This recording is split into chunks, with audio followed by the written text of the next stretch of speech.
Hello and welcome. This is Peter. Firstly, gentlemen, I'd like to say thank you very much for coming by my blog today. I really appreciate your time and attention, so thank you very much for that. Today's video is about product catalog segmentation and the reports that we developed when I was working with Sean Kelly way back in 2006, 2007. So a little bit of history so you'll understand what it is that you're seeing. We were working for the largest pharmacy chain in Russia, pharmacy chain called 366, and they had a loyalty card, but in 2006 there was kind of a problem in Russia and loyalty cards, and that was nobody wanted to give you personal information about themselves. So the pharmacy chain had figured, we have a loyalty card, we should be learning something about our customers, so we'll get some of the best consultants around to figure out how do we sell more stuff to our customers here in Russia. And of course we had to do a lot of translations, and we were looking through and we're like, you guys got like no reasonable information about your customers. And they went, well, no, this is Russia. People don't volunteer information about themselves because they know we might use it. and this is exactly what we were trying to do, right? And so they had very, very poor personal information about their cardholders. So Sean and I, put our heads together and we thought about it, and we came up with a concept. We tried something at Boots in the UK a little earlier, and we kind of evolved that into what we did at 366, which was product catalog segmentation. So what we did was we created a thing called a product catalog segmentation table, and each product contributed to one or more of up to 64 segments. And so the 64 segments was chosen merely because that's how many squares there are on a chessboard. So when we were laying it out, we figured 64 was enough. We didn't need 100, but we didn't want less. So you had to put it on a board that was 8 by 8, 9 by 9, 10 by 10, something like that. We thought 7 by 7 was not enough, so everybody's familiar with chessboards, so 64 it was. And what we did was for each product we scored it with points into one of the 64 segments, and then we looked at the sales history of the people who held the loyalty card and their sales, put them into these segments. Starting to see how that works. So let's say you had a segment called young family or baby in the house. If somebody bought some nappies and only bought a bunch of nappies once or twice, they didn't score as baby in the house because they might be looking after somebody else's baby. If they didn't regularly buy nappies, then it's not likely they have a baby in the house. But if they start buying nappies once a week on a regular basis, and this continues on for a couple of months, then they've got a baby in the house, and then you can sell them stuff for baby in the house. And it was the same for a lot of different things. We went through the product catalog and we scored the product catalog depending on what sort of people buy this product. Now obviously there's a lot of cross-selling in there, and we would look at numerous different segments to figure out what sort of people were buying combinations of products. That's what product catalog segmentation was about. Now we had other segmentation engines, such as the engines for figuring out loyalty, and placing people on a loyalty map, a 16 square board, that one was.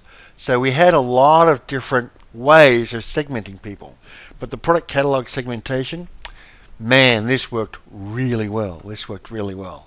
And this was a follow-on from another segmentation product that we had developed and were selling, but we had sold this segmentation product to 366, presuming and believing they had reasonable demographic information because they'd had this loyalty card running for over a year. and it was quite a surprise to us that the demographic information was so bad, but no surprise to them. So what I'm going to do is I'm going to go over to the database. I'm going to show you what these segmentation tables look like. So here we are in our little BI4ALL demonstration database. This is just on a dev machine I have. This is the BI4ALL old connection. So it's a little database that's connected to these sets of reports. Now, when you're doing product catalog segmentation, you want to look at recency, frequency, and monetary value. But we did a special thing, and we calculated points. And we calculated points per product purchase per segment, and those points really also helped us out in weighting how likely is this person to really belong to this segment? What's the strength of this segment membership? So I'll take you through this. Frequency, how often are people buying something? So you have your segmentation type, and this is product catalog segmentation. You have a day, which is the run date of the engine. They don't run these engines every day, right? You run these engines once a month, thereabouts, maybe once a week when you're looking at something fairly particular. This is the customer. So this is these segments. You can see down here the 64 segments. You've got 64 segments. You've got some partitioning columns because it was SQL Server we were doing this on. So you have the segmentation type code, the run log, sub-campaign if they came in through a marketing campaign, and we just did that. The customer dimensions association to be able to get to any view of the customer at any point in time against this run, really important. Their accounts, demographics, geography, all these sorts of things.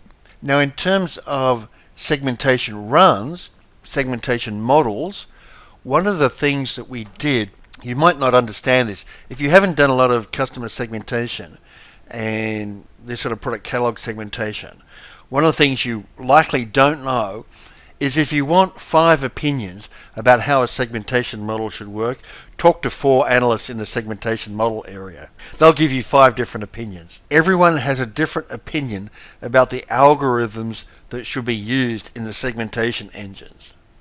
And there is no way you can get agreement for these things. You just can't get agreement for these things. So we were there, we're in Russia, we're arguing with these people about, you've got to make up your mind about the models that you want, about the analytics that you want, and how you're going to score these things. Because you've only got one version of the model, right, that we're going to run on this poor PC that's overheated anyway. And over dinner one night, Sean and I decided, let's give them versions of models, so we can get around all these arguments we're having about what should the calculation engine do. Let's have multiple calculation engines. And so it actually has versions of models built into it, not just one model and one calculation engine. You can have multiple calculation engines and give it multiple versions of these models. So those were all the keys, and then 64 segments. Now everything else, so frequency is, do you buy it once, twice, 3 times per period? And you have to define what the period is. Now obviously that's a very wide record, 64 columns, and we also need it pivoted around and presented as rows. So in this one, you see the segmentation version there. So in this one you have just one for each row, you have a segment represented. And if a person doesn't have points in this segment for this period, then they get no row. Otherwise, you just get too many rows. With such a wide row, 64 zeros doesn't really matter. But when you start putting 64 rows per segmentation run, per model, per person, well, then you start getting a lot of rows. So rows does not have a row in it if the person scored 0 in that segment for this run. So you have frequency. We created monetary segments, usually about 10 monetary segments that we could put people in for how much they spent with us in the period. And then monetary value, which you'll see, is money. So this is the actual amount of money that we recorded that they spent on their loyalty card in the period. Now, of course, they might buy something without presenting their loyalty card, in which case we won't see it. Recency, how recently did they buy in this segment?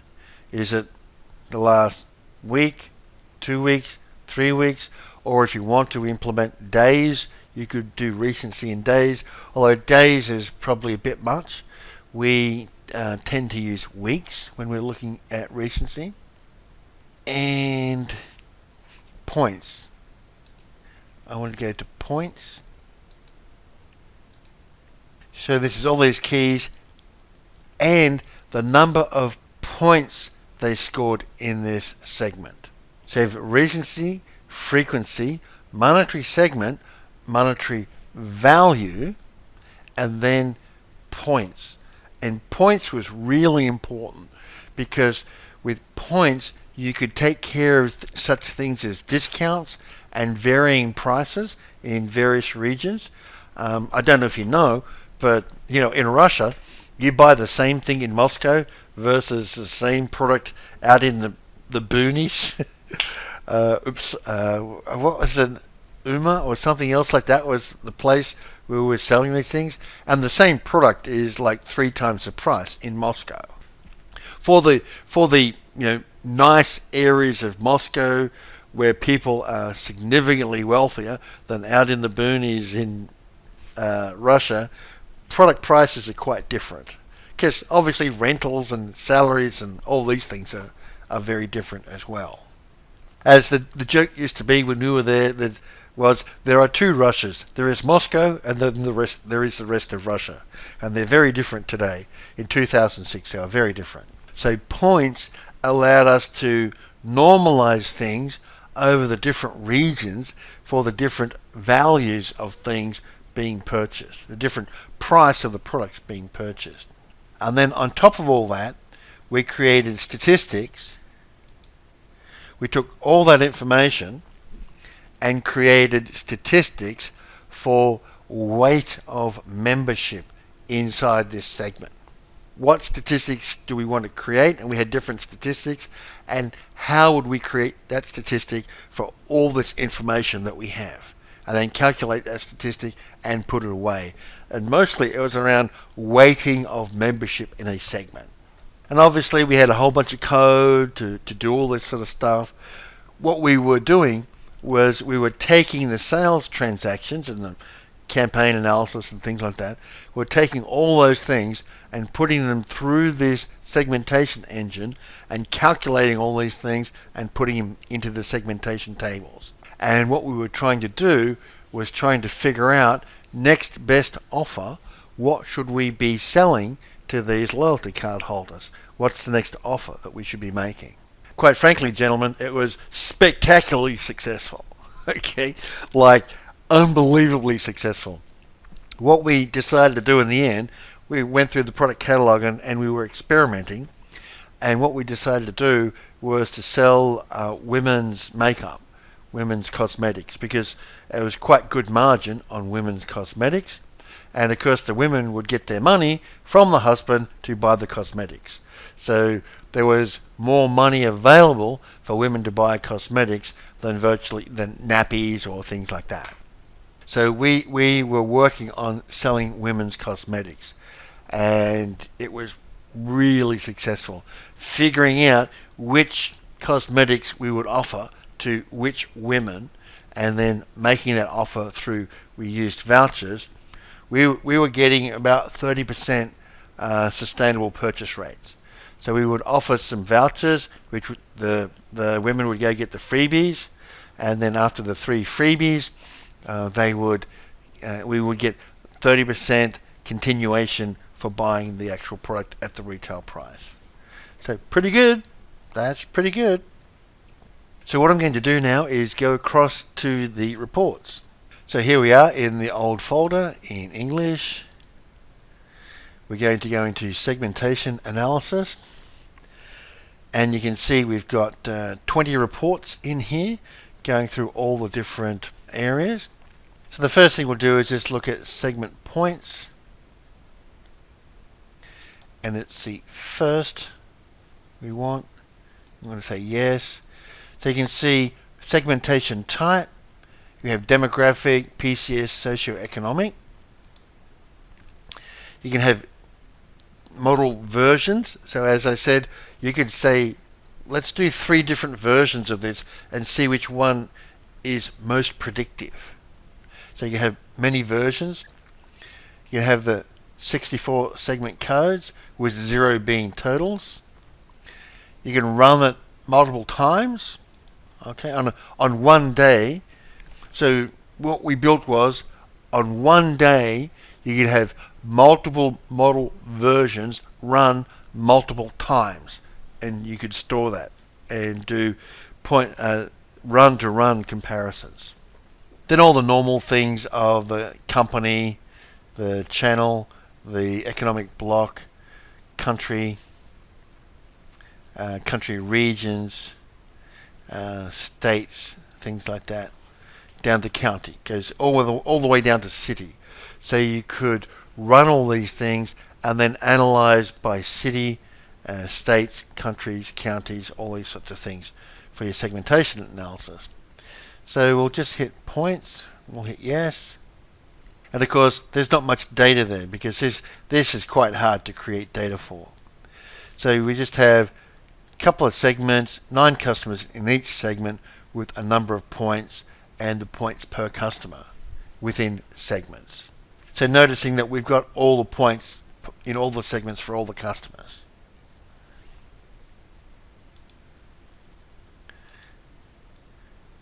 We can do a variance. So we can have 2 runs from 1st of the 6th, 2007, 2nd of the 6th, 2007, and run number 1 for each of them. And we could say, don't tell us about any product where they scored less than X points in the period. So you have a way of saying, well, we don't want to look at the things. We've set it up so that 10 points, below 10 points in purchasing a product in a period we're not interested in. That's what the minimum points is about. And of course, one of the issues here is, I'll turn off the charts and show the reports, is we don't have data for run 2, so we can't calculate a variance where there's no data in the second one. But if we did have data, you could see it would calculate that variance. And segment points variance, same thing. Segment membership points. Just going to run this. Now this, as I said, puts the segments on a chessboard. Now it numbers them 1, 2, 3, 4, 5, 6, 7, 8, 9, 10, 11, 12, 13, 14, 15, 16. And so if you want the position of a segment on the chessboard to have meaning, you need to stick it in the right segment number. So these could be one category of product, these could be another category of product, these could be another category of product, etc. You have the ability to color the chessboard any color you want by square, and then you can cluster the like things together with this map using it this way, if you want to. Now the legend is segment short description, number of customers in segment, number of points purchased, and points per customer. So this starts to give you, if you want to make the position on the chessboard have meaning, this gives you a way of looking at the chessboard and seeing how are different groups of people in different areas purchasing across different segments. Pretty cool.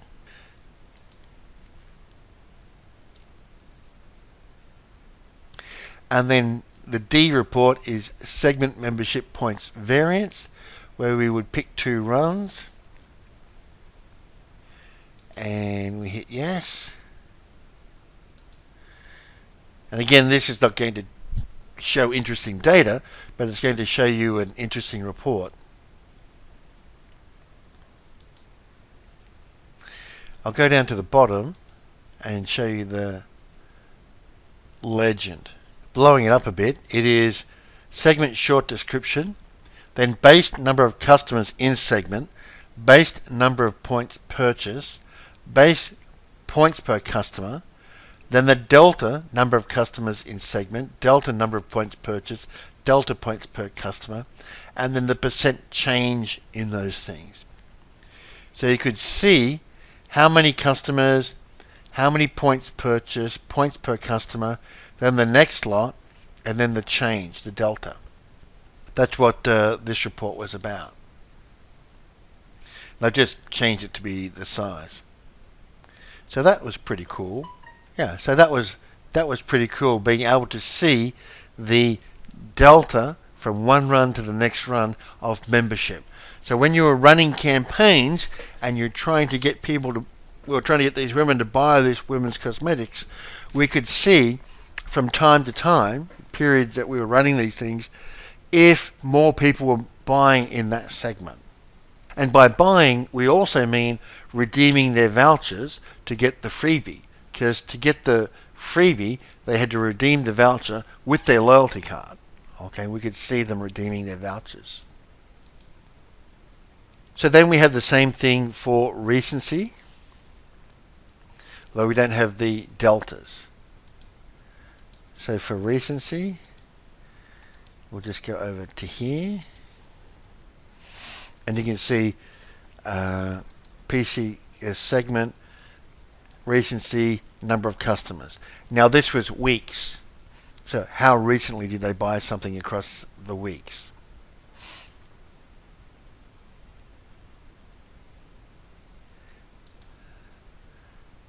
What's this one?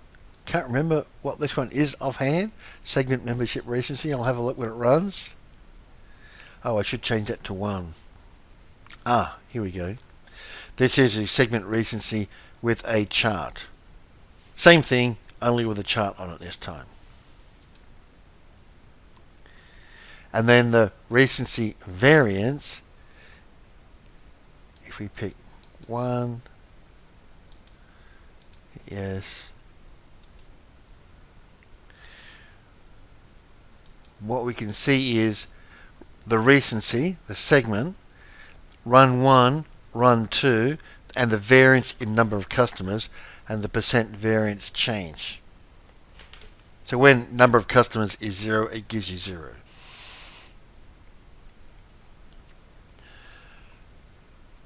Monetary membership.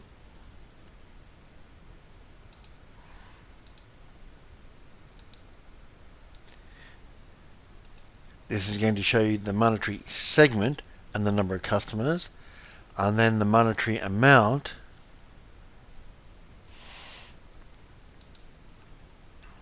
We'll just go to this one.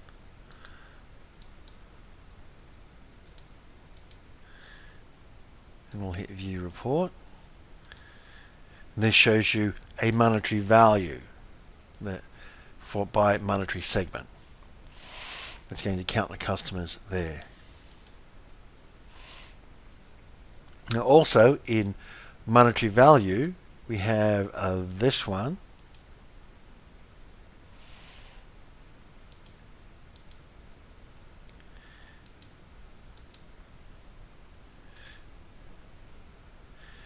And this is going to show us the monetary segment and value. So this chart is showing number of customers here and the value of the segment here for the 10 monetary segments. Now, the really cool one, so that's all your base information. You're calculating recency, frequency, monetary value and points, and you're putting them into those segmentation tables, and you're putting them into the rows tables, and you're able to report on them like this. Fine. But what you want to do is you want to figure out who is buying in what segments and what combination of segments. And when you find people are buying in combinations of segments, Then you want to look for other people who are buying in the first segment but not buying in the second segment and make them an offer to buy in the second segment. So what you want is the segment strength correlation. And that's this one. And this is just, these next ones I'm going to show you, this is just like print money. Just print money. If you can do this and figure this out, it's just like printing money. Like really. Okay, so we're going to run this one first. Segment correlation strength.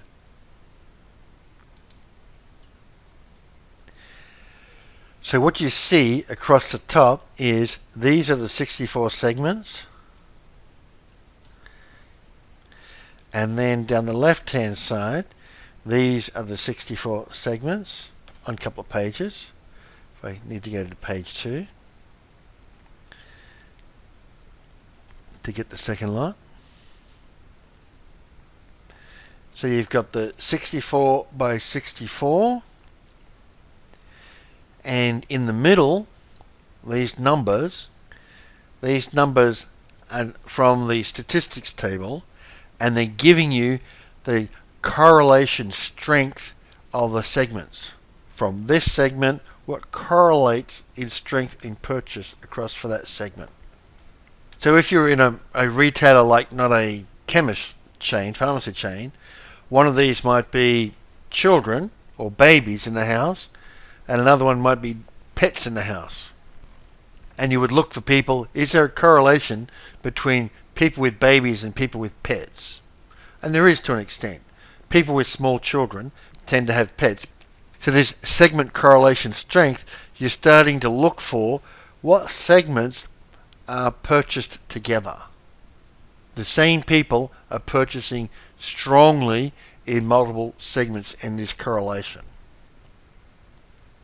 If we just go up here, again, you can drill down all the way down to individual cities, just in the standard report. But of course, because these segments have individual people in them, you can get all the way down to individual people. That's not going to be good to do this sort of analysis, but you can get all the way down to individual people and what are they buying. And then you have the details, segment correlation strength details. So the first one is giving you an indication of the strength of correlation all the way down by segments and drilling all the way down to city level. And then this one gives you the details of what it is, that the strength of the correlation.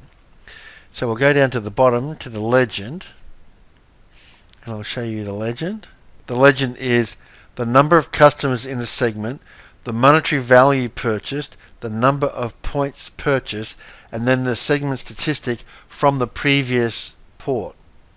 So this percentage number, that's from the previous report, but it's also telling you the number of customers, the monetary value purchased, and the points purchased in this segment correlation. Pretty cool. Like, pretty cool.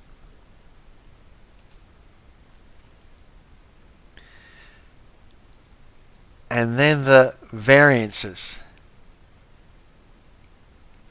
So you get the first one, and then you wait a month, and you run the engine again, and you then compare the segment correlation strength for the next period. Okay, so you can do your different run dates, multiple model versions, multiple runs of the engines, etc. And you hit view report, and this is pretty cool.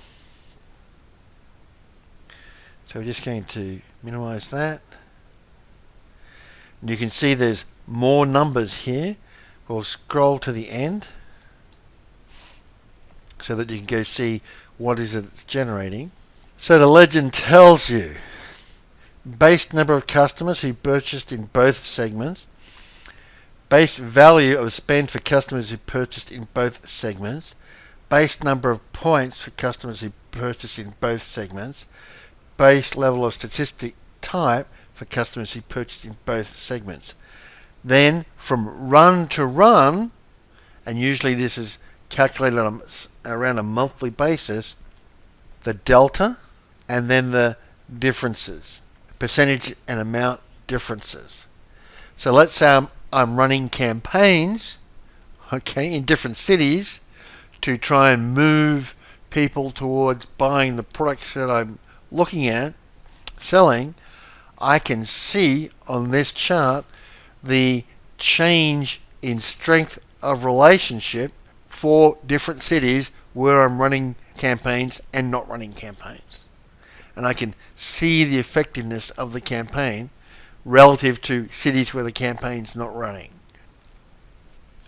So this was really useful. Correlation strength between segments. And it was a way of segmenting things to say people are buying in segments, not just individual product groups or product categories, because normally you do product category, product subcategory, product group, down to individual product levels, etc. But some things don't match into that hierarchy where you do want them to be in the same segment. So we did all that. And then segment correlation opportunity was to try and calculate how much opportunity there was if we did something. So it was our effort to figure out what might be the revenue opportunity. So we could go down the segments by area, look at the number of customers, the number of points, we look at the statistics and the current revenue, and calculate a revenue opportunity, depending on what it is we knew about this segment. So this is segment 1, and it's the 64 segments, so other segments. What's the opportunity of taking people in segment 1 and selling them something in another segment? What's our calculated revenue opportunity for doing that? That's what this report is. So this report's quite long, because if we click on the next page, we'll see, well, this is segment 2 with also 64 segments. We've only done the 2, segment 1, segment 2, cross-selling with the other 64 segments. So that's what that one was for, trying to calculate the revenue opportunity if we took segment 1 as the base and promoted items in the other 64 segments. What was the opportunity? So this segmentation analysis that we did, this was very cool, because at the end of the day we were able to get very high take-up rates for purchasing. We were doing the women's cosmetics, and then they took over from that. But one important thing to add, we're at 38 minutes, one important thing to add to this was what we did was we offered vouchers rather than discounts. And we did usually 3 vouchers, and we gave 3 vouchers because in Russia in 2006 the mail was terrible. So we actually emailed vouchers that they would print on their home printer or on their friend's printer, and they would take the voucher to the chemist shop, and it could be scanned in the chemist shop against their loyalty card. And we would sell them the product or give them the freebie trials of the product in the segment that we thought they should be buying from. And they would take those vouchers, get the 3 times freebie, and then we'd wait and see how many of these people who got the vouchers, because it wasn't only women, but how many of these people took the 3 vouchers, took the freebies, and then kept buying. And we were getting about 30%. So that was pretty good. So that's better than giving a voucher for a discount just on something that they might be going to buy anyway.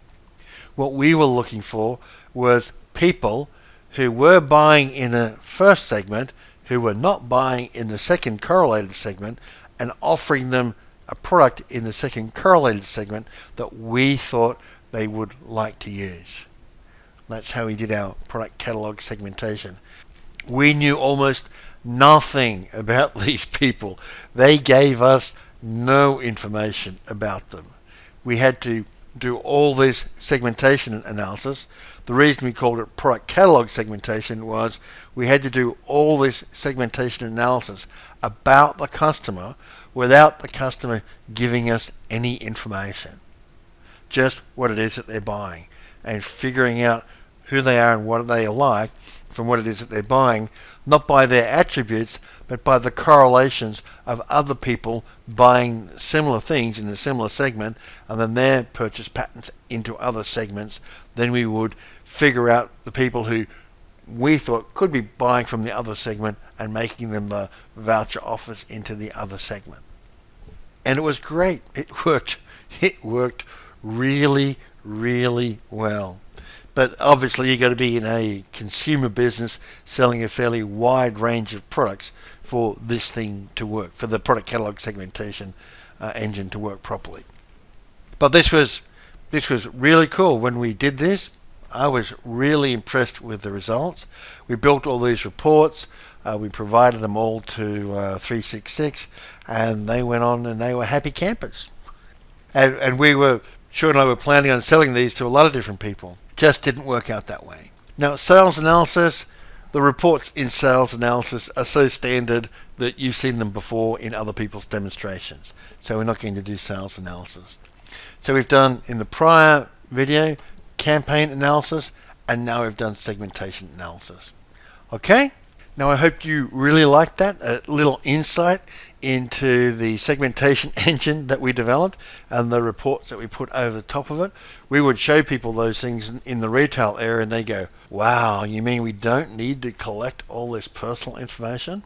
I'm like, you can, and it's better and it helps, but if you don't have it, if your product set is diverse enough, you have enough different things that it is that you're selling, yeah, we can do our segmentation just on the product sales, as long as you can tie the product sales to the individual. We can do that pretty well. A lot of people were really interested in that. So we've shown you that.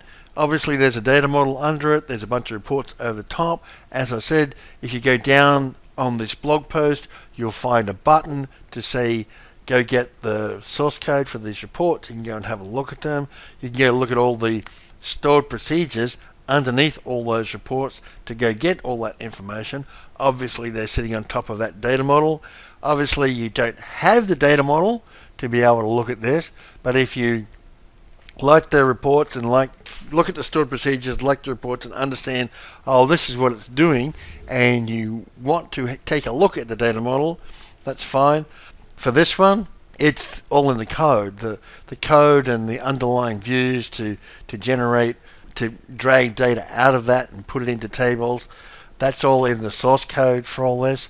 So you can go read all this, understand all this, get a handle on it, and then see if you're interested or not in doing something like this. This, my own view is, this worked really well. You can try it out, do it again. People are trying to do machine learning on this sort of stuff now. I'm not really that convinced about all that. We know this works. But hey, if you're doing machine learning and you want to show me exactly how it is that you're getting it to work, I'd be interested in seeing some people do that. But I think a lot of that is more hype than substance.